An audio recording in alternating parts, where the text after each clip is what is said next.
Ever since Tim Walz emerged as Kamala Harris's vice presidential nominee, the Republicans have been working overtime trying to diminish or discredit him. They started out by saying, oh, that Tim Walz, he's a crazy lefty. He's a radical libtard. And the reason they said that is because he got a lot accomplished in Minnesota. But when you look deeper at it, he spent 12 years in Congress, too. And in those 12 years, everything he did was more in the center, more bipartisan. So that falls short.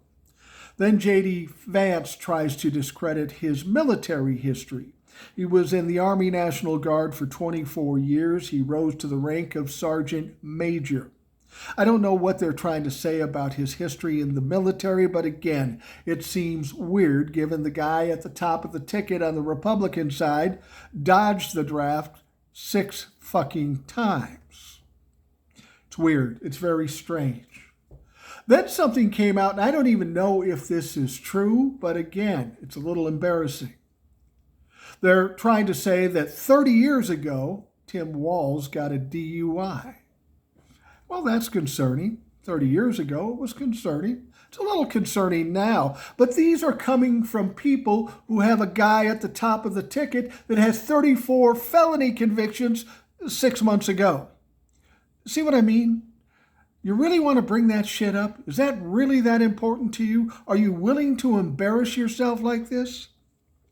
Now, the last one is that they are saying, well, Tim Walz passed a law in Minnesota that allowed convicted felons to vote. And that's true.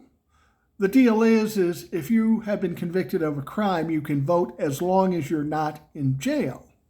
The same rule they have out in New York, which again is weird because Donald Trump is a convicted felon voting from New York, and the whole reason he can vote in November is because of the very same law that Tim Walz passed in Minnesota. I find it crazy that they're all focused on Tim Walz. We got to get Tim Walz. Because all the time they're working on Tim Walz, guess what? Kamala Harris is working on you. She's the one you got to worry about. She's the presidential candidate. She's the one that's going to run your ass over. Tim's just a distraction at this point, a helping hand, if you will. But don't forget about Kamala.